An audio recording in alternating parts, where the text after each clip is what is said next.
A sneak peek at what's coming up next. A whole lot of fuckers have convinced themselves that their emotional state is the responsibility of everybody else. I'd like to point out that no, even if I say something horribly offensive to you, directly at you, your feelings are not my problem. Give me real Principal Skinner vibes. Thanks. You know? No, But it's the kids who are wrong. I was at Walmart shopping for the group home that I manage, and I was at Walmart, and this woman was saying to her husband, I don't want to hear your negativity, or something to that effect. And the husband goes, I wasn't being negative. It's reality. On our own, I don't believe, especially with people I talk to and social media that I see, I don't really think people are pushing themselves at all. In fact, I see more people asking for the world to change opposed to them doing some shit for themselves.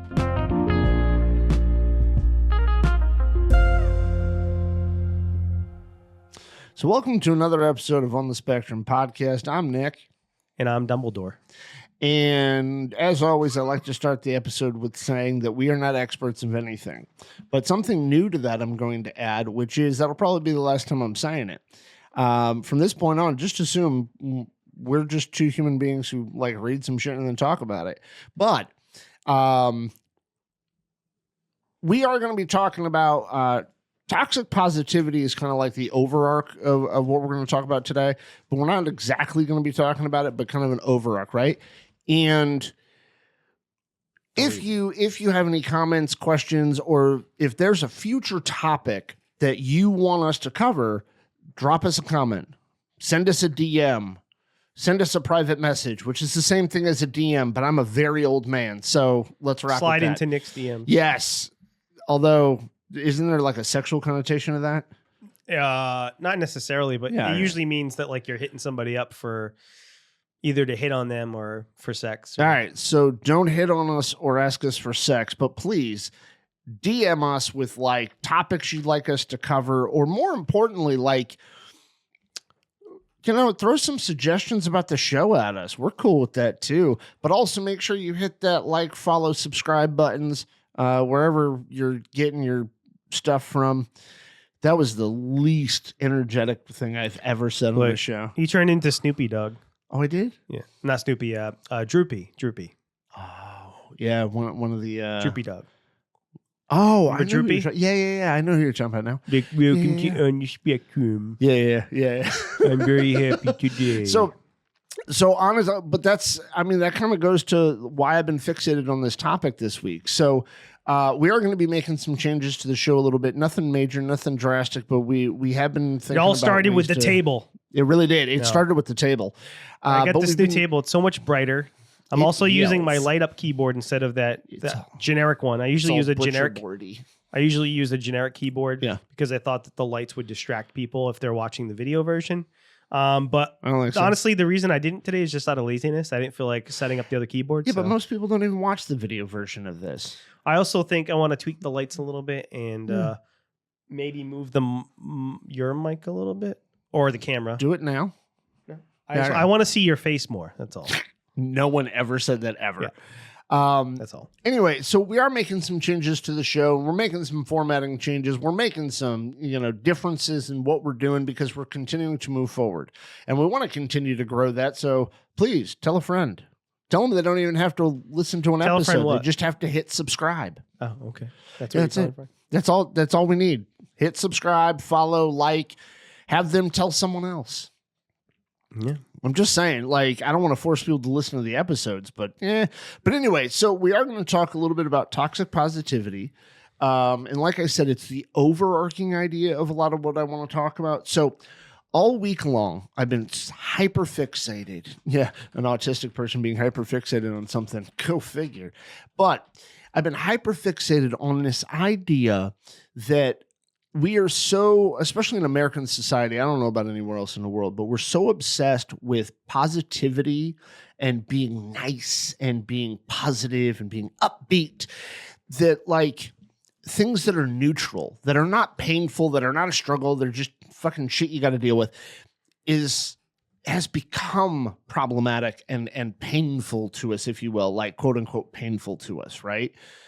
And what spurred all this was I was at Walmart shopping for the group home that I manage, and I was at Walmart, and this woman was saying to her husband, "I don't want to hear your negativity," or something to that effect. And the husband goes, "I wasn't being negative. It's reality." And she goes, "Well, reality sucks. I just want to focus on stuff that's positive." And that made me think that, like, she cares so much about things being positive that she's not listening to what her husband said, which was a very neutral statement, by the way. Because all he was talking about how much, like, vegetables have gone up in price lately, which they have. I mean, that's an objective truth, right? And it's not like he was saying it like, "Oh my God, vegetables have gone up in price." He said, "Thanks, Obama." Yep. He actually just straight up said vegetables have gone up in price. Yeah. And she immediately was like, "I don't want to hear that negativity." Like, that's not negative. That's so where neutral. do you think that this epidemic of positivity came from? I love We'll call it an I love outbreak. An outbreak of positivity. And it really is. Like, do you think it was different in the 80s? Because a lot of people like to point to, like, the 90s as when this, kind of when I was growing up in the 90s, that people would point out that that's where a lot of people thought it started, like millennial generation. Like I was taught in school. It's called, I think it's either the third or fourth wave of psychology, called positive psychology. And it was this obsession that everybody was fixated on positivity. And it got so much so to the point where people are unwilling to hear anything that may be even perceived as negative that's not even actually negative, right? But I want to add something to this. Is there's nothing wrong with being a positive person. There's nothing wrong with wanting to succeed or find the silver lining. It's when that's what you're fixated on, so much so that even things like standing in line for 5 minutes at Starbucks becomes painful to you, or quote unquote painful to you. Well, framing things in a positive way can be helpful. It can also be harmful. Framing things in a positive way can help change your perception and looking for the silver lining, so to speak.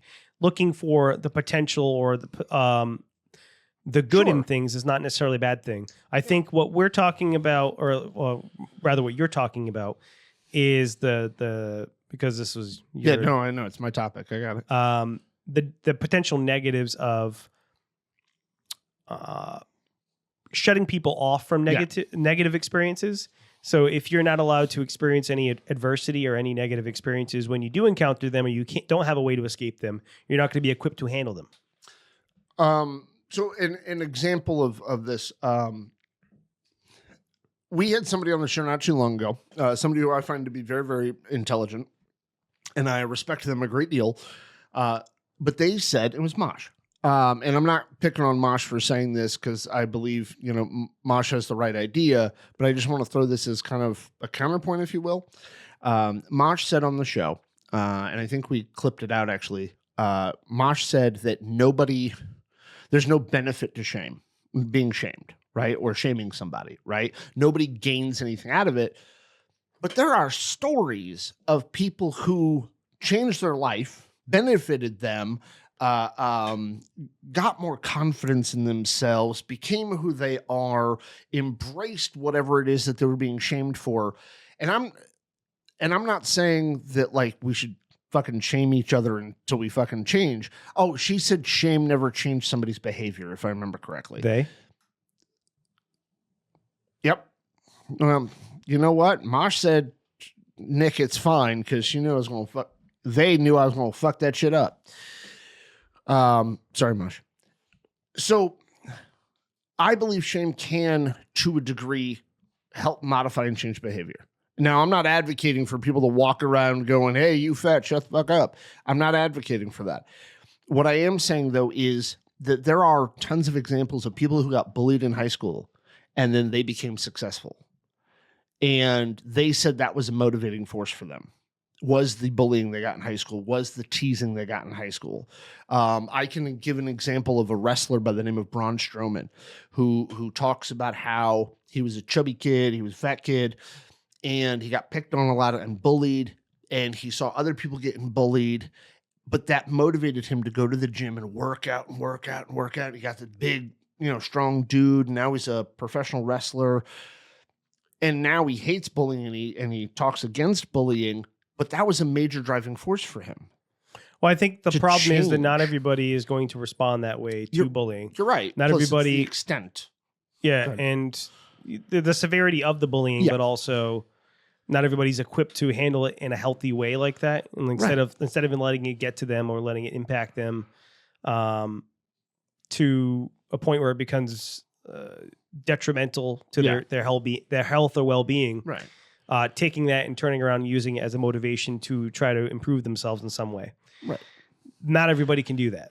So I also don't want to get stuck on this whole like shaming people thing. How that relates to toxic positivity is because to me, toxic positivity, or rather this obsession with positivity that we have in our culture, has gone the exact opposite, has gone so far in the other direction that now nobody, and this is a general statement, so there are people who are, but here's a generalized statement.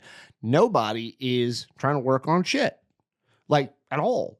But they also can't hear anybody say anything that is oppositional to, you're doing great. Like, sometimes we're just doing shitty. Like, there are times where I have said some things on this podcast that people are like, you're wrong. And I'm going to go, cool, educate me. And if they don't want to, that's cool on them. I just think we're swinging so far in the other direction that we're being harmful. And when I said this topic to you earlier, you said you brought up participation trophies. And I think this has to go with it because we're so obsessed with avoiding our kids, our friends, our loved ones from feeling any sense or any degree of negativity, any degree of less than happy. And we're trying to shield each other so much. Failure is part of the human experience. It needs to be part of the human experience. It is, even if trying to take it away, even if you don't acknowledge the failure, it's still there. But that's and I think part of you still knows that you're a failure. Do you think that kids are really that dumb, and they don't know that if they did bad and they got a trophy, even though they did bad, that they still don't know, even in the back of their mind, that they did bad? So what I think it's doing is it's not allowing the person to learn how to deal with disappointment. What I think it's doing is it's causing people to think that if you are, so I won't say the full details of this, but I know a person who was on a baseball team, and when they won, no one was allowed to say who the MVP was. To me, that is ridiculous, right? And on that, when they won, they were declared the winners, and then everybody was the winner. No, there is one person on that team, male, female, non-binary, whoever they are, who outshined everybody. And we should praise that person. We should honor that person. And we should say, hey, kids, try a little harder like that guy or that girl or that person. Well, that's what, they may not all be equally capable, but you can, at least it's something to strive towards. And that's really what I'm trying to say. We're not all going to be Michael Phelps, but right. But that doesn't mean I shouldn't try to swimming. I shouldn't try to get a better time on my swim. Right. But get your better time. Like I know we had the compare yourself to, you should compare yourself to yourself, not to other people. I mean, that's what we talked about in the last episode about ego and confidence. I said about learning guitar, you should always compare yourself to you, not to other people. And is this a good time for me? Right. Like, and quite frankly, if your goal is to be an Olympic swimmer, but you don't have any arms or legs, let's reevaluate that goal. And I know some of what I'm saying. Or you keep trying and trying, you're not making any progress. Well, maybe it's not the sport for you. Right. But if you like swimming, then go swim. You don't have to have a goal of like Olympic swimming or being on a swim team or something. You could just go swim. Michael Jordan, the basketball player, or Michael Jordan, the baseball player? Yeah. Oh, yeah. That's actually a very good example right there. Michael Jordan was an excellent basketball player. Yeah. Baseball player, Yeah, exactly. Like, not so great. Well, that's the thing. You can't be good at everything. Yeah. Like when I was at rehearsal the other night, because I'm doing a play right now, a local play.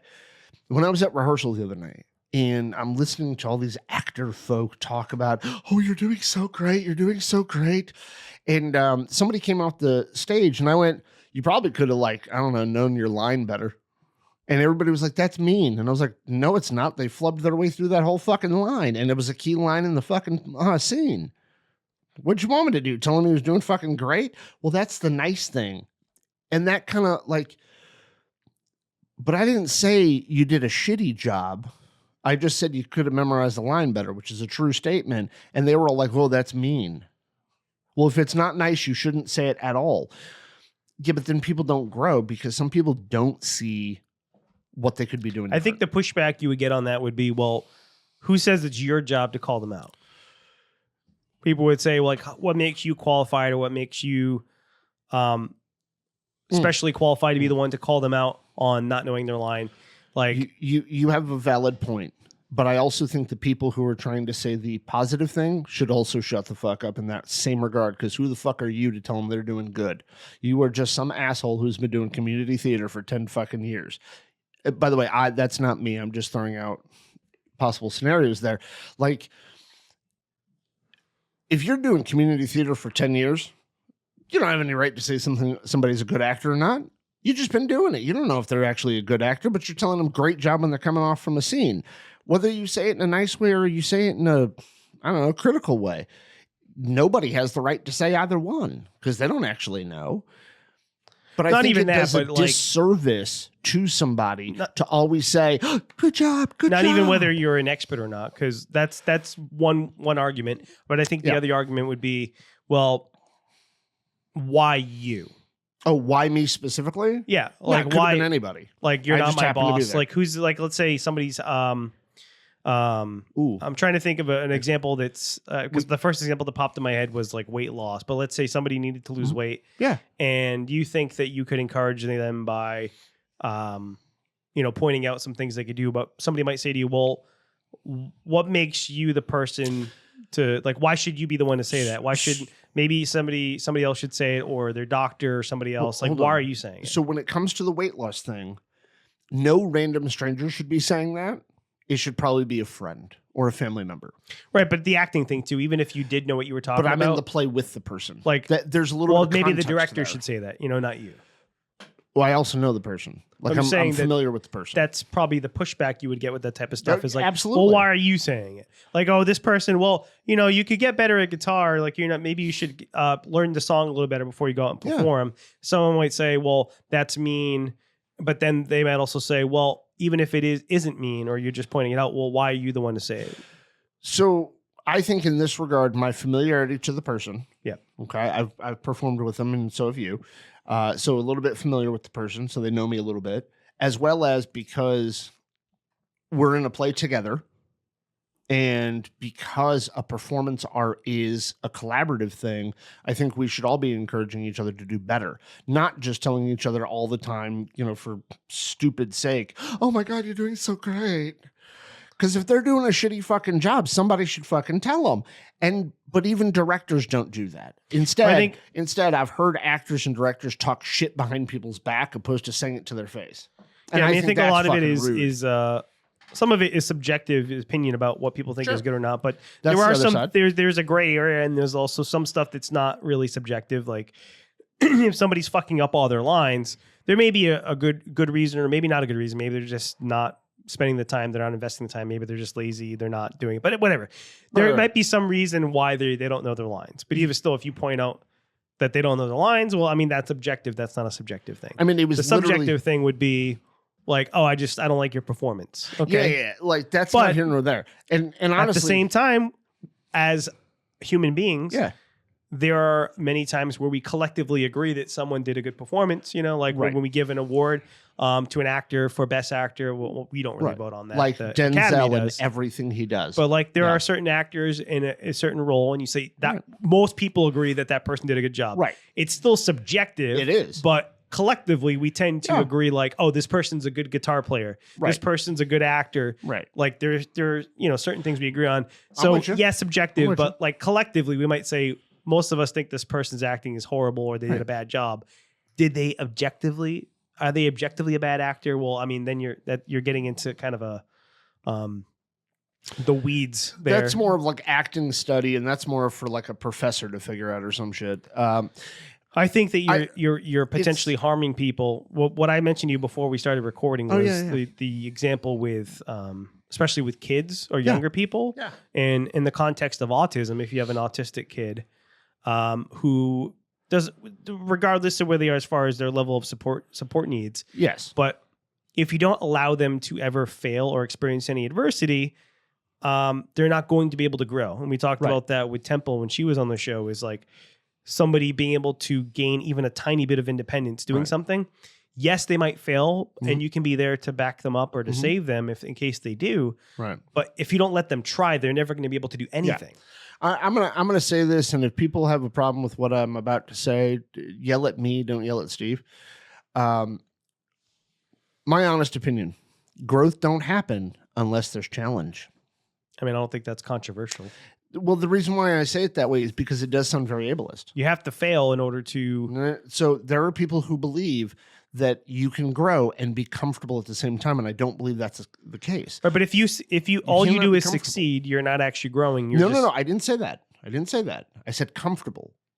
So there are people who honestly believe, okay, that humans grow better in a supportive, loving environment. I don't believe that is the best way to grow. I believe the best way to grow is to challenge yourself. Yeah, is to actually step up to that thing that you find to be challenging and try to do something different. It's like working a muscle. Yes. If you go to the gym, you have to create resistance on your muscles. Right. Now, yes, you can get some results if you're lifting a small amount of weight, but if the weight is too easy for you, you're not going to gain as much. Well, at some point, you're going to plateau out. Right. If you're challenging your muscles and you're pushing yourself, then you're going to gain more muscle mass. But it works the same way when it comes to mental. When it comes to mental abilities or skills, if you don't push yourself, yes, you can push yourself too far, just like with working out. You can put too much weight on there and hurt yourself. You can push yourself too far, but you need to have an adequate amount of resistance and adequate amount of challenge in order to actually develop or grow. So I don't want anybody to think that I'm reverse what I'm about to say. Not reverse, but he's saying you should bully your kids and tell them that they're fat and ugly and they suck. I want everybody here to hear the nuance and the gray to what I'm saying and not go to the extremism of what I'm saying. On either side extremism. I want people to hear the middle ground to it, the gray. And I know our peeps are not fucking good at gray ever, but we can learn to be. I believe that everything about a human being is a skill in which to grow. Everything about a human being, okay? Our capacity for love, our level of empathy, our ability to learn social cues, our ability to communicate with other people. We have the ability as human beings, and yes, when it comes to higher support needs folks, it's a lot harder, but it's not impossible for them. And it depends. And this is where kind of like where we've talked about before about leveling the expectations, like don't impose our expectations onto other people.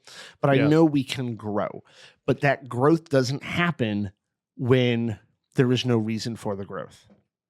Yeah. Right? And you might say, well, the reason for it is because you want it. When it comes microfractures. Microfractures in the bone makes the bone stronger. Yeah. Oh, there you go. Valid.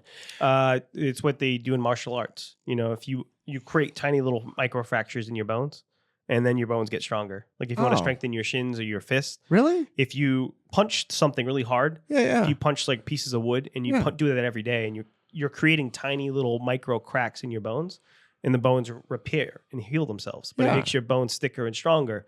So over time, if you want to punch through concrete, well, your bones are stronger now. They're not just going to break as soon as you punch something too hard.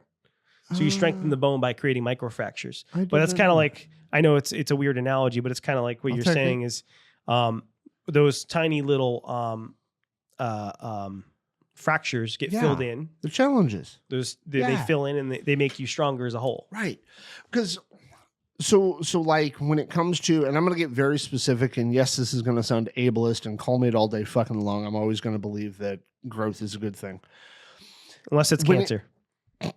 That's actually true. Okay. So when it comes to learning social skills or learning social cues or learning to read body language, I hear a ton of people online, Okay. And I know it's a large majority of like low support need people who say, I can't learn that. Not fucking true at all.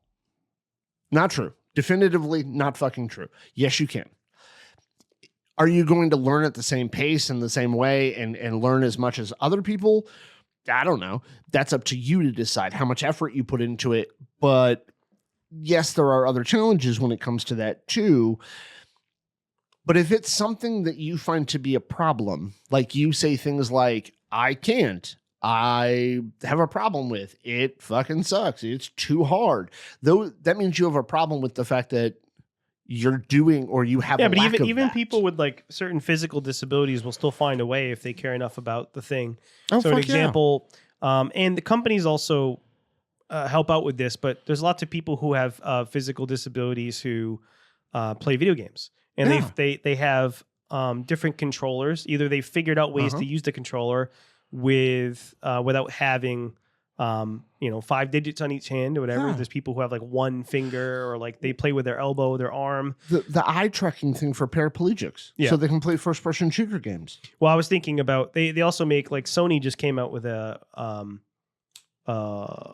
I forget what they call it, but it's a controller that's for accessibility. Right. It's a controller that's customizable. Yeah. That is a circle and it has different big buttons on it. So Oh, like there's shit. a guy on YouTube I was watching, and he only has one finger on each hand, and he plays with his elbow and with his one finger, but he has a controller, and then he taps one of the buttons with his elbow on the round thing that Sony came out with. Oh, that's But fucking it's cool that like Sony's coming out with accessibility controllers. That's great. But that's kind of what I'm saying is, And if you want a game enough, Yeah. you'll try to find a way. Is it going to be as Right. easy for you as somebody else? No. No. Are but- you going to be as good as the top player in the world? Probably not. Well, there But are you there gonna used to be a enjoy Street it? Fighter player who Okay.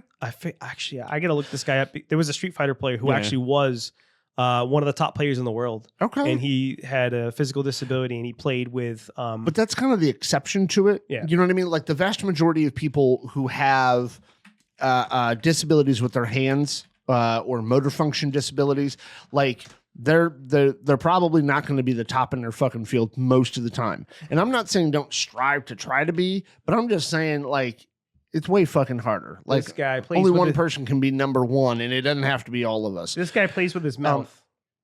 Fucking great on him. And he was one of the top Street Fighter players in the world. He played Chun-Li. That's Fucking how I knew who he banging. was, because I used to main Chun-Li in Street Fighter, Yeah. and he was one of the top players. Okay. He played better than me, and he can't use his hands. I'm like, how is this? That's great. This guy's better than me, and he plays with his mouth. Yeah. Good for you, dude. Good for you. That's it's how he plays. kind of like wheelchair basketball, Yeah. right? Like that's a group of people who said, I want to play basketball. They figured out a way to do it, right? And there were people who had to figure out how to reconfigure the wheelchair to make it happen, how to do it, how to play it, how to encourage other people to do it. And I'm just pointing out that like those people pushed themselves, didn't know if they could do it, didn't know if they could do it well enough to get the job done, but they figured that out. And I think that's kind of something that's lacking in American society is we're talking about how we want to positively reinforce people and we want to encourage people, but we're not really encouraging much of anybody. We're in fact like, we're not letting people strive. This I pulled it up, but this is the guy. He used to play with his face like this. Yeah, I get it. But it was just interesting that it goes to the point. Like Yeah, he found a way. He wanted to play Street Fighter badly enough that he Right. found a way to do it. Yeah. Was it as easy for him? No. No, But God, no. He's better than most people who Right. who can completely use their hands. Because he kept working at it. And did he have the time to work at it? I'm guessing so. I also like, I get what I'm saying sounds almost contrary to some people saying like we can't push too hard and all that kind of stuff. And I agree with you. Sounds That's a why little people focus on ableist. great. Yeah. Because I know you're- it sounds that way. because people will think you can't put the same expectations on people with disabilities as So- people who But don't this have that that's why I'm saying there is no expectation in this other than your own expectation in it. But you have to struggle. You have to push yourself. And I understand that different demographics in American society already have a whole lot of struggles on them because of different social issues, different institutionalized, all that stuff. I understand that. I'm just talking in general as a whole, like we're being lulled into this place where everybody's okay just being okay. I don't agree with it. I think but I also don't think we need to grab a kid, who's a level 3 and throw them in a swimming pool and hope they swim. I'm not saying that either. Again, focus on the nuance and the gray of what I'm talking about here. Well, I think I already know how you're going to answer this. Or maybe don't look at me in bad faith, I guess. I don't think I already know how you're going to answer this. Yeah, okay, anyway. What's up? Focus on me, Nick, not the audience. I'm trying to focus. You're talking to me, not the audience. Dude, seriously, have I been doing that way too much? No, I'm just kidding with you. But I just thought it was funny that you're saying you're talking to the audience that's not there. Well, yeah. But I'm right here. But anyway. Wait, side note. When I was a kid, I used to actually talk to the audience. Like I would pretend like I was You're like, oh, say I'm this, say I'm that. I'm like, no one's listening right now, Nick. We're recording. But I know. I hear it in my head. So here's one that's interesting. Yeah. Autistic kids who have issues with food or texture. Yeah. What if you push them a little bit on that to get them to try other things? Fucking do it. Fucking do it. I don't understand what the problem is here. By the way, I'm not saying sit them down at a table and tell them to stare at that food till they eat it. Fuck no, don't do that. But find a way to help them to challenge themselves. Okay? Yeah. They have an idea in their head that they don't want to eat Brussels sprouts, broccoli, Brussels sprouts, whatever it is that's green, because I used to have a problem with eating green food. They don't want to eat broccoli. Okay, fine. But why not find a way to help them understand that it's not a horrible thing? Yeah. Okay? That it doesn't suck. And even if it's a texture issue, okay, incorporate it into another food that they like. Fucking put some cheese sauce on that bitch and have a good example. Lauren doesn't like peppers, but she bought peppers. Like peppers? Bell peppers. Really? She bought some bell peppers. The other night I made a dish, and I knew she didn't like bell peppers very much. So when I put it in the dish, I chopped them up into very small pieces. I diced it really small. Yeah. And I used it as more of a base. Right. So when I cooked the rest of the dish, the flavors were imparted into the dish, but the texture and the pepper itself wasn't there much. There were little pieces of it. Right. Like I hate onion. You know that. I fucking hate onion because of the texture. I don't like the feeling of onion on my tongue. But if you cook it down and they're caramelized and you don't even know they're there. Yep. And that's kind of where I got this idea of it, because I figured out how to overcome my own aversion, if you will. Cajun food, when they make when you make a base for a lot of Cajun food, it has like celery and stuff in it. But it's all cooked down. You're not eating like chunks of celery. Right.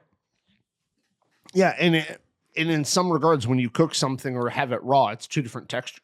Right. Like there's lots of ways, even with onions, you can use them. You can use them raw. You can use them caramelized. You can dice them and use them like the way you would cook them, lightly cooked like a stir fry. But it depends on how you cook them. The texture and the nutritional content's different. Well, I mean, like you're not getting a lot powder. of you're not getting a lot of nutrition out of peppers if they're cooked to that degree, because you're cooking most of the nutrients out of them, but it's imparting flavors. Right. So you're using it in a different way. Right. And honest God, like I've talked about my daughter before, and she loves frozen pizzas.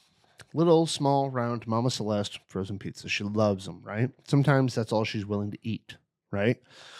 But she used to take, we ran out of them one day, but we had chicken patties, which is something she used to really like, but she stopped eating them for a while. She took a chicken patty out of the freezer, okay?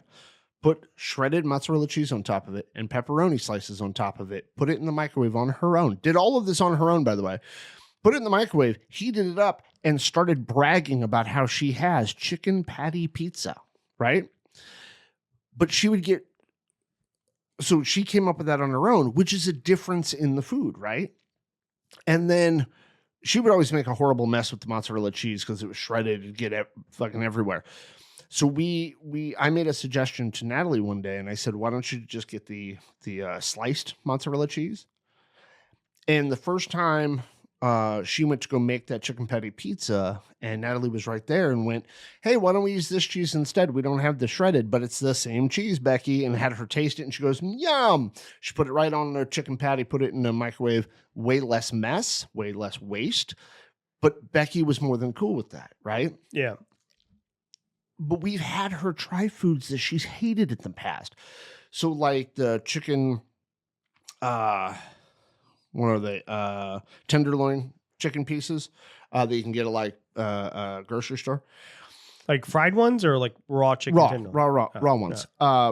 Natalie will put them in a crock pot with a sauce on them or whatnot. And we always take a small piece of every sauce, especially if it's a new sauce, and we'll have Becky try it. And even if she says, ew, that's icky for the first time, we'll wait a week, maybe 2, and then we'll try that sauce again and have her try it again. Right? So she already said, no, I hate it. And I'm not saying this is going to work for everybody to try to slowly introduce new foods and stuff. But sometimes it's like you hate the idea of it more than the actual food itself. It's it's new, it's unfamiliar. Right. And especially if you're somebody who's, like Becky. Yeah. It can be like, all right, well, does she actually hate it? Or is it just the idea of the food she hates? And that's... So differentiating between the two is kind of hard for a lot of people. It's kind of like anticipation of something is always far worse than the activity itself. Like getting blood drawn. Yeah. The anticipation of a needle is far worse than getting poked by the needle. Yeah. Or at least for me, not for everybody, but at least for me.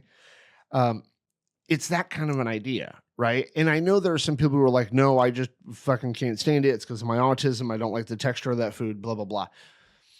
I get it. Y'all, I just listened to last night before I went to bed. I was scrolling through on our TikTok page, our For You on TikTok, and this girl popped up and she talked about how every time she tries to eat a certain food, she throws up, and it's because autistic people hate certain textures.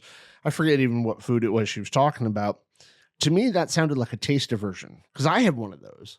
When it comes to chocolate chip muffins and root beer soda, if I smell or look at a chocolate chip muffin and there's that caramel smell from like root beer, I will immediately feel and taste nausea. You know what I mean? Being nauseous, right? Because it's that visceral of a response, right? I've never bothered to work through that because why would I need to? It's a chocolate chip muffin. I don't need to eat those ever, right? But I have a taste aversion to it. And that's what this girl sounded like she was talking about, but she was blaming it on her autism. And I'm like, it could just be a taste aversion. And if you have a problem with your taste aversion, you can work through it. And not every person who's autistic hates the same textures or the same taste. And not all autistic people have texture issues when it comes to food or taste issues with food. A lot of us do, but not all of us. And there's actually hyper and hyposensitivity when it comes to flavors. Yeah. Just like any other sensory issue, right? Some autistic people might really like hot, spicy, flavorful food if they have a hyposensitivity. If you have hypersensitivity, they might like really bland food. Yeah. And it can change over time. Right. So, not every autistic person is going to have the same texture and taste and aversions and issues. So, any at all. Yeah.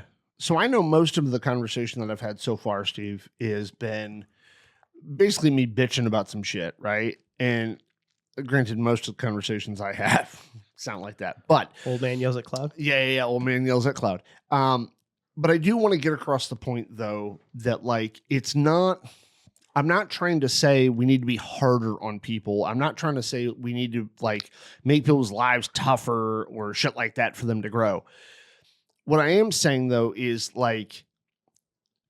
on our own, I don't believe, especially with people I talk to and social media that I see, I don't really think people are pushing themselves at all. In fact, I see more people asking for the world to change opposed to them doing some shit for themselves. And that's the way it seems. I don't know if they're actually doing shit for themselves. I don't know if that's, a false perception or not, but it doesn't seem like people are trying for them fucking selves. They're asking the world to change for them. And I'm not saying the world can't change, but the world don't change overnight, but you yourself can take steps to help you. And that's kind of what I'm trying to get at. I mean, granted, no, sensory issues don't go away. Nick's new self-help book is coming out next week. Jesus. It's called My Autism and Yours by Nick Anderson. Yeah, my self-help book would be called, fuck it, just keep walking forward. Anyway. Suck it up, Buttercup. Yeah, I would never say that. But to a degree, suck it up, Buttercup is a valid fucking philosophy. No, be a human. But anyway, I think to a degree, though, we do need to carry a little bit of that mentality with us of suck it up, Buttercup. Because you know what? Especially as autistic folks, there are moments where we need to bear through being overwhelmed sensory. Yeah. And we need to be able to understand how to cope with that and how to cope with ourselves and how to help ourselves get through that moment. Yeah. Because to avoid everything that is tough, to avoid all negative emotions whatsoever, to avoid all criticism from other people, all disappointment from other people is ludicrous. That is not a way to live. You will constantly be emotionally fucking raw, be emotionally incapable of regulating yourself, as well as incapable of dealing with other people's emotions. I thought it was more Lil Wayne. What? You said it was ludicrous. I said I thought it was more Lil Wayne. It was a stupid joke. Sorry, I got wrapped up in my own thought It's a dad process. joke. Yeah, it really was. So, Luda. like, I really don't want anybody walking away from this thinking that, like, I'm just this horrible dick, but at the same time... I mean... Yeah, whatever. Kind of are. I think there is a place for dicks, though. There's a place for the asshole. There is. They serve a purpose in the genetic pool. I very much want people to understand that, like, I mentioned her before on the podcast, and I still don't know this creator's name, but they were literally laying in a fucking bed saying in clips, and I don't know why I watch so many fucking clips of this person, but they literally said, don't you think if I could get out of bed, I would? What are they, the mom from What's Eating Gilbert's Grape? What's Eating Gilbert Grape? I wish to God, yes, but that's not, no. If only someone told her to get off the couch. Well, but the thing without about the use of a crane. Yeah, but then that woman was like really large. Like it was really hard for her to get off the goddamn couch. This person, I haven't seen that so movie much. in like 20 years. I do. I've seen it. I can still picture her fucking moo in my head. Which why do I just know remember Leonardo DiCaprio. Yeah, fucking going right. full R word. Fucking right. Yo. We're going to go back to representation conversation because somebody just brought up some shit on a TikTok and like, motherfucker. Like, anyway, back to what I was saying. So this TikTok creator was in her bed and she was whining about how she can't get out of bed and all this other stuff. And don't you think I would if I could? I'm in chronic pain and I can't leave the house, blah, blah, blah. That was a year ago. Now, getting out of bed, wandering around her living room, wandering around her back fucking yard, has a job now apparently, and like, but a year ago was talking about how she couldn't get out of bed, and she was saying she's going to have to spend the rest of her life in her bed, and she's yelling, like arguing with people about how she's already trying to work life as hard as she possibly can. Well, what the fuck? Maybe she discovered the magic of hardcore drugs. Well, hopefully. Just kidding. But now she's out of bed and like trying to say things that are inspirational, but that's really fucking hard when your previous videos are all fucking self-destructive and demotivating. But I just like, and that's kind of an extreme example of like a person who sees the situation they're in the moment and they're like, fuck this, I can't, how dare you try to encourage me to do more? But we also got to moderate that with like, you need to be the one to set the expectation of like what good is. God, I just thought of like 9 other topics to talk about. I don't know why all of a sudden they all flashed in my head, but they did. Yeah. Maybe you should run for president. No, never, ever. Although I could definitely debate better than the both of them.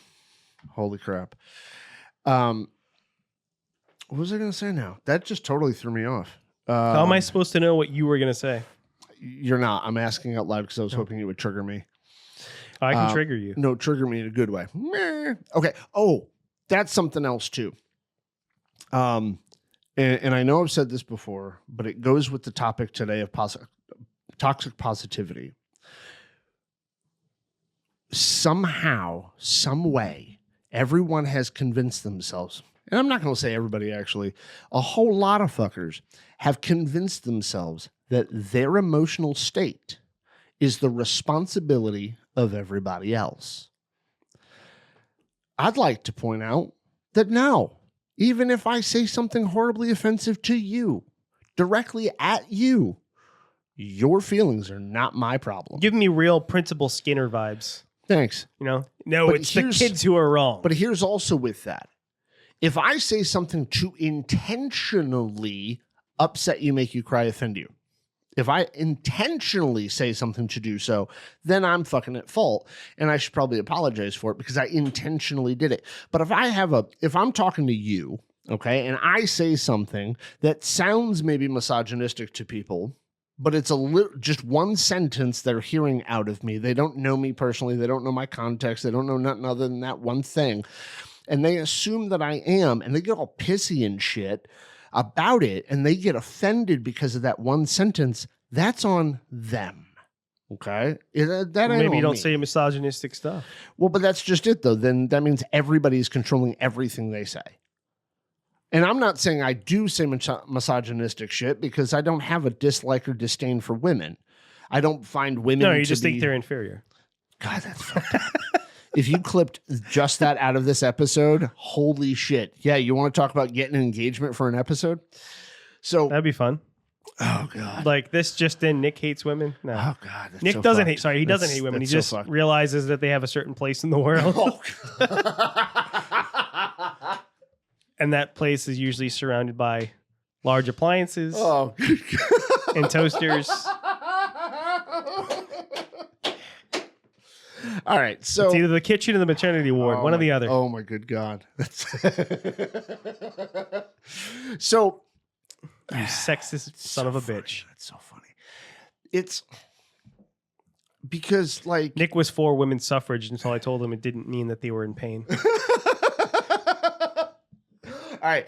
So like, but during this week, I've seen a bunch of things where like there. I just saw something this morning. This person was talking about how horrible men are and how all men are misogynistic, how all men are horrible. They're the reasons why we blah blah blah blah blah. All of this shit, right? You can make an argument for that. And no, I don't think you can. I think you can say some men, and you can say some men who feel that way. It's kind of like some how men who were in power. I think everybody is somewhat racist. I think everybody's somewhat misogynistic. I think even women have some internalized misogyny. Don't even get me started on that whole like we have internalized one thing or another. I think that a lot of women will don't even try to hold themselves to certain standards because they think as a woman they have to fit into a certain box. Yeah, cool. And I think that's on them to figure out. Men unconsciously, I think men have unconscious bias, just like people have unconscious bias when it comes to race. But everybody has unconscious biases and everybody has prejudices. Everybody has a lot of that stuff. Yeah. It's the impact we have on other people in that regard. Me saying words out loud, okay, should not invoke the same visceral fucking response as you punching that motherfucker in the face. It should not create the same level of visceral trying not response. to make a tasteless joke. I know. So. Here's the other part to that too. Yeah. Okay. People have no problem saying to you and me whatever the fuck they feel like. If you don't want to hear misogynistic shit, don't go near people who are clearly misogynistic. I talk to all types of people, for one, because things that look like something on the surface might not be underneath.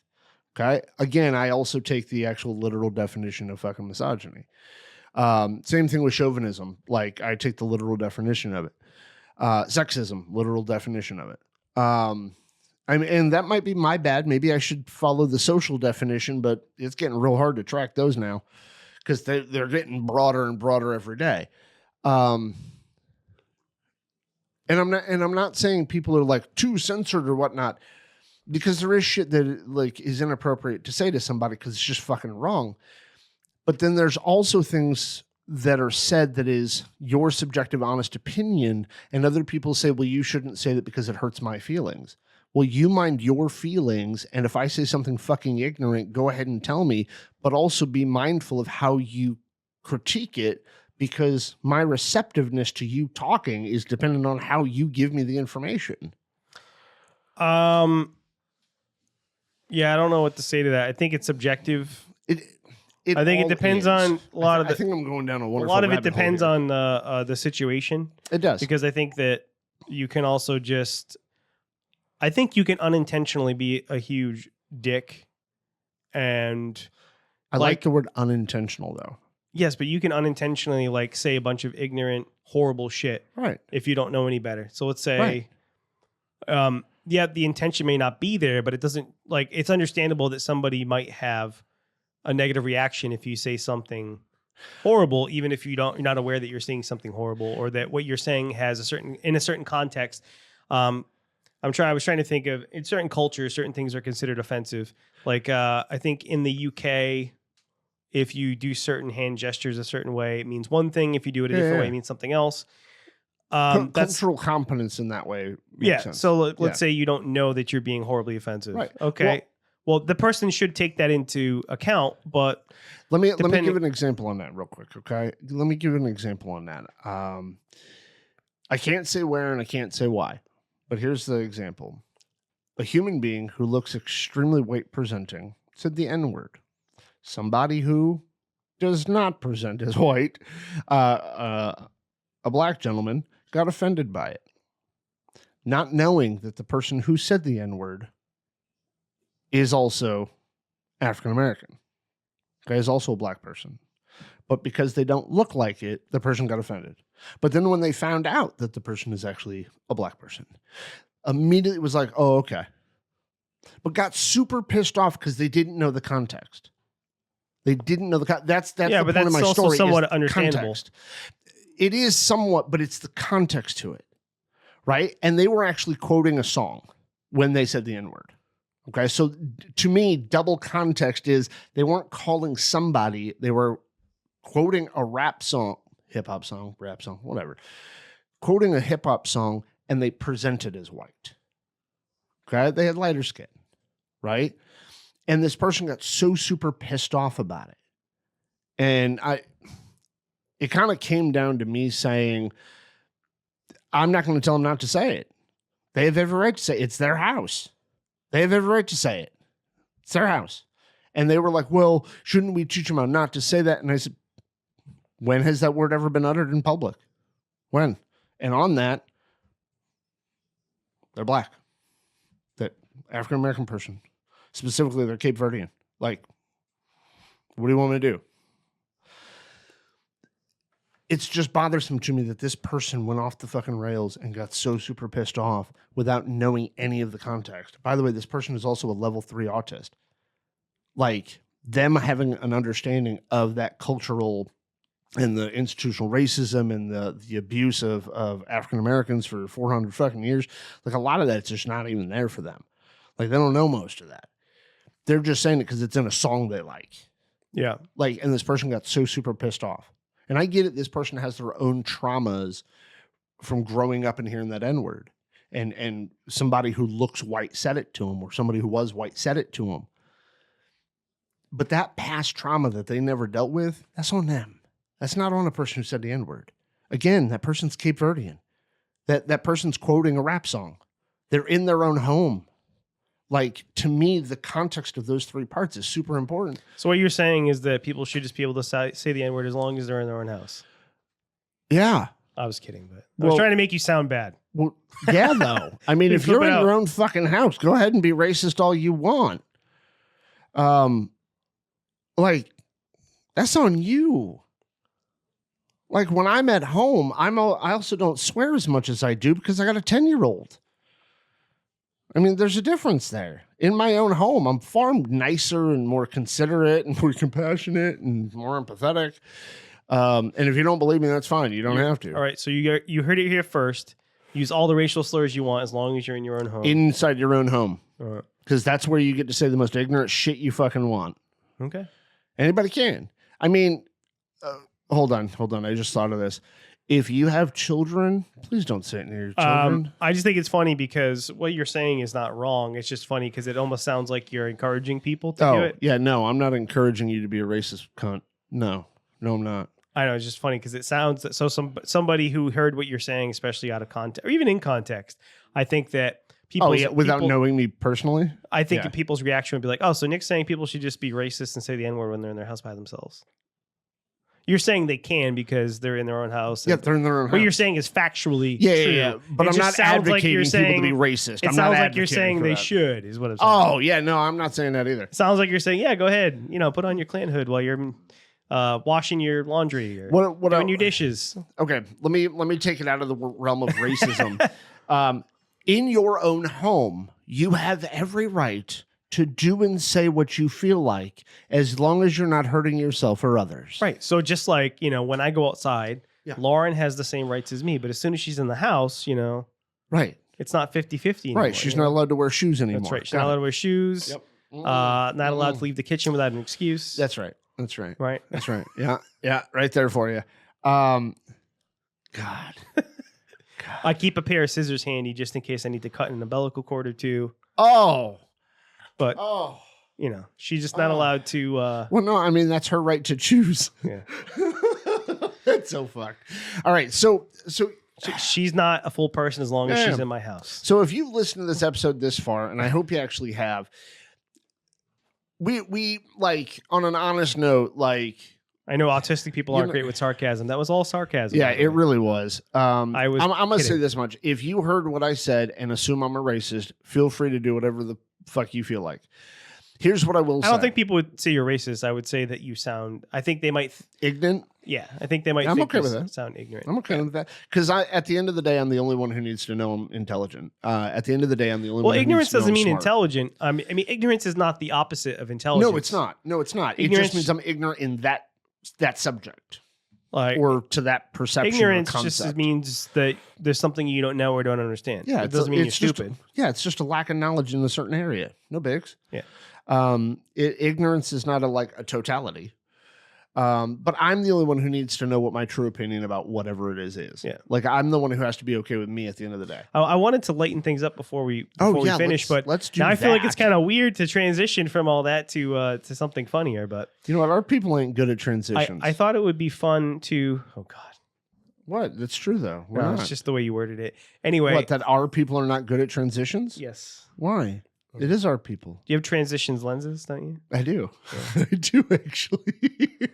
Um, Well, we ain't good at change. I mean, that's a pretty universal So, thing across autism. I It's thought like most of us ain't good at change. I thought it would be funny to occasionally in some episodes bring up some pop culture references Yes. or internet culture references, Yes. viral things, memes, that sort of stuff Mhm. that you most likely have not heard of or don't understand just because Yes. it's really funny to me to bring things to your attention. Like Right. the other day I explained to, so Nick just learned about the Haktua girl the other day. I did. Not even a full week ago. I explained even to him full who that week. was. I showed him the video of the Haktua girl, but Yep. if I hadn't showed it to him, he would have had no clue. I would have had no fucking she clue. I went would have viral, seen she blew memes up. that said Hawk 2, and I would have been like, whatever. Yeah. So here's an old one. Well, But- hold on. We're tentatively calling this segment Confuse Nick with Modernity, Old Man Yells at Cloud, or ELI5. Yeah, you didn't have to read that. I know, but I wanted to give it I wanted to give the segment a title. Thanks. You're welcome. I was just gonna. We didn't have to give it a title yet, but I was gonna. I wanted to. I like Old Man Yells at Cloud. Confused Nick so with do I. Modernity was not meant to be a title. That was just me describing what I'm doing. Oh, because it looks like because they're all That's a they're horrible all- title. Yeah, but they're all like separated by like slashes. Yeah. So This is kind of giving you a general idea. see, I put slashes when I'm separating different title concepts. No, that's what the bullet points are for. Motherfucker. Okay, Old Man Yells at Cloud. Yeah, Old Man. Yeah. Yeah. So anyway, as if you've listened to the show before, you know that I like to make fun of Nick when he has his old man moments. Yeah. When there's like something that I feel like the majority of people around, at least my age and younger, know about, and he's like a little bit older, but it seems like there's things that in your 40s that other people in their 40s might know something Yeah. about, but you're like, sometimes it's culturally, you're like 60. Yeah. You're like Yeah. a 60, 70-year-old man, even though you're in your I 40s. really am. So that's how I feel. All right. So TikTok started in 2011, 2012. Okay. Somewhere around there, right? I didn't find out about TikTok until the middle of the pandemic because of him. Yeah, he doesn't. Like, I didn't. And I have told any him, idea he's it like, what is existed. that? That's a Yeah. thing? I had And he no thought it idea. was like a small thing. He didn't realize how big it was Yeah. because I told him there's like certain things in the past when I've tried to explain certain things to you and you were skeptical because you just like, you didn't know anything about it. And you're like, I don't know, that seems weird to me. Yep. Or like when YouTube, when I first wanted us to start back in the comedy group, I wanted us to do stuff on YouTube and you're like, that's never going to be a thing. And then you got like true. Mr. Beast nowadays and like all these big people, but Yeah. it's okay. Yeah. My bad. Nobody can make a living doing that. Yeah, I was wrong. But Old Man Yells at Cloud. Yeah. Old Man Yells at Cloud. I got one that's a little NSFW. So if you're at work, turn the volume down. Put your headphones on. Yeah, Because- if you're listening to this in your car, roll up your windows. If you're NSFW. smoking a cigarette, finish it, then throw it out. Nick doesn't know what I'm about to say, though. All right. Have you ever heard of the meme? It's only smells. No. What? It's only smells. It only smells? It's only smells. That doesn't make sense. It's only smell? Yeah. It's only smells. Have you ever That heard of? doesn't make sense. Have you ever heard of the porn star Rocco Siffredi? You know the answer to that. All right. So Rocco was this famous male porn star. Rocco Siffredi. This guy here. He's All an right. Italian porn star. He even had a reality show. Really? He had a porn reality show where he was like casting people to be porn stars. Anyway, You know, he looks like a guy who pretends like he doesn't understand the word no. all right. So it's only smells. Yeah. It's a meme. Where it came from was a porn video where Okay, hold Hold on. on. It's just the words altogether don't make sense to it's me. only well, first of all, you should know you're fixating too much on the words. All right. It's only smells. The reason why it's spelled like that. So the meme is it's only smells with a Z. Yeah. SMELLZ. Yeah, no, I It's see. only smells. Yeah. The reason why it's spelled that way is because he's Italian and he has an Italian accent and that's how he talks. So he says it's only smells. Okay. The meme is from a porn video where he is having anal sex with a woman Uh-huh. and then he pulls his penis out of her butt Uh-huh. and tries to put it in her mouth. Uh-huh.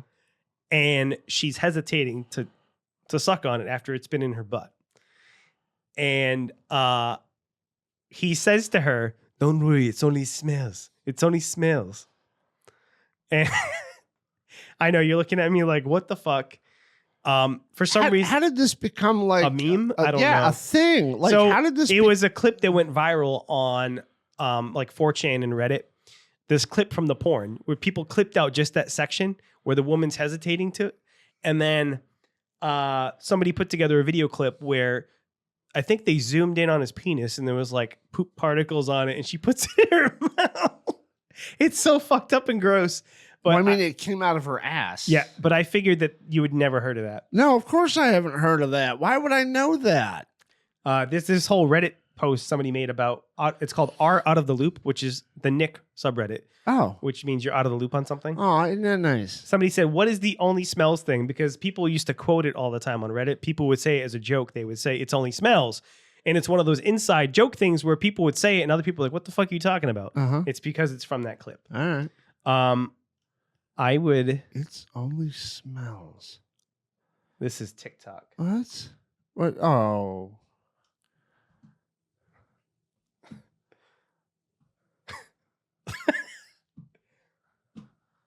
All right, hold on. Why? Could people hear that? No, but I'm going Okay, to put the volume on. You're not really gonna. Oh yeah, I am. Oh my good God. So this is because it's just the sound. This is No, the no. sound from the clip. Yeah. What? It's only smells. It's okay. It's only smells. It's nothing. Only the smell. Yeah. There is nothing. It's only the smell. Holy crap. Somebody made a video, and That's so fucked up. Also, that obviously he was trying he's to not. force By the way, that. I'm not What playing the video fuck? to him right now. You can't see the video of the actual pornographic yeah, content. there's- It's just the thank God. sound from it. Yeah. But in the clip, she's like looking at his dick, and she's like doesn't want to put it in her mouth, but Well, he kind no, of like, like, but duh. she does, and he's like, it's nothing. It's only the smell. Yeah. He's But- trying to convince her, but but, people- obviously she doesn't want it. People I mean, thought it what was the fuck? funny because just the way he says it Oh. and the accent, it just sounds funny. Well, I get why people would find it funny, and I get it's only like, the smell. Yeah, I get why people would like clip that into other shit. And Yeah, it utilize became a as well. funny I get thing. it. I get But it. somebody did a clip Especially now where that I they heard said it. it's only smells, and they did a follow up clip, and it said, "What if it was more than smells?" And it was the same guy, Yeah. the same situation, but there was a little bit of poop on his dick. Jesus. Yeah, I would show that to you, but you're a baby when it comes to nudity, so It is true. It I is can't true. show you a clip from a pornographic thing, It is true. even though it's funny. But Yeah. Well. anyway, so that's Old Man Yells at Cloud. Now you know what It's Only Smells is. I don't want to know. I'll have something less pornographic for you next time. But Whatever. that was the first thing that came to mind because you already knew about Haktua. Yeah. Well, But- you told me about it. Right. And this one is an See- old reference. See, now you're gonna have to stop pointing out fucking like viral shit to me. Right. Because now I had to tell you an old one. 'Cause Yeah. It's Only Smells is probably from like 10 years Yeah. ago. Like, how old is the Haktua thing? A few weeks. I few think. weeks. Yeah. So I got to point this out. Up until when this kid told me about the Hawk-Tuah thing, I had seen nothing. I didn't see any memes, any clips on TikTok, none of that shit, right? Since he told me that motherfucker, I've gotten other clips from it, and like People a making bunch of songs out of it, Yeah, like, memes. a ton yeah. of them now. And I get my phone's listening to me and all that. It's just if he hadn't brought it up to me, I would still have no Well, idea. I didn't know what it was either. I saw memes popping up for it, and then eventually the clip Where? on Facebook. Eventually the people were posting memes about it, and then I saw on Reels the clip came up of her with the interview. But anyway, it was a productive conversation today. Is there anything you want to say following up with our topic after the poop on the dick? Yeah, other than don't vilify me for shit I just said. Actually, wait. honestly, you know what? If you want to, feel free. But please understand that I will have a conversation with you about it. All right, as always, at the end of the episode, I just want to say Steve and I do not presume to be experts of anything at all whatsoever. And if you hate what we do, like what we do, if you want to punch us in the face, please like, comment, subscribe, punch us in the butt. Subscribe on Patreon. Yeah. And tell us, actually on a serious note. Yeah, tell us anyway. Tell us if there's a topic you would like us to cover at some point, because we're always brainstorming different things to talk about. The only reason we talked about this particular subject today was because it's something that's been kind of bugging Nick for the last week. So that's why he did a lot of the talking in this episode. Now it's more just kind of reacting and listening and following along with you. But yeah, we also would like suggestions from people who listen. So if there's a topic you want to hear about, can be autism related or not. Like if you want us to talk about, well, don't give us wrestling because I won't have anything to talk about. But I will talk some WWE like all day long. Yeah, but not. Okay. But yeah, anything. Especially now that Roman ain't there. Or if there's something you want to say and you want to pop on the show sometime for a little segment, we could pop you on for 10, 15 minutes and have a little chat. Ooh, that'd be nice. That sounds We're delightful. open to tweaking the formula a little bit. So yeah. So throw some ideas at us. All right. Thanks, everybody. Bye.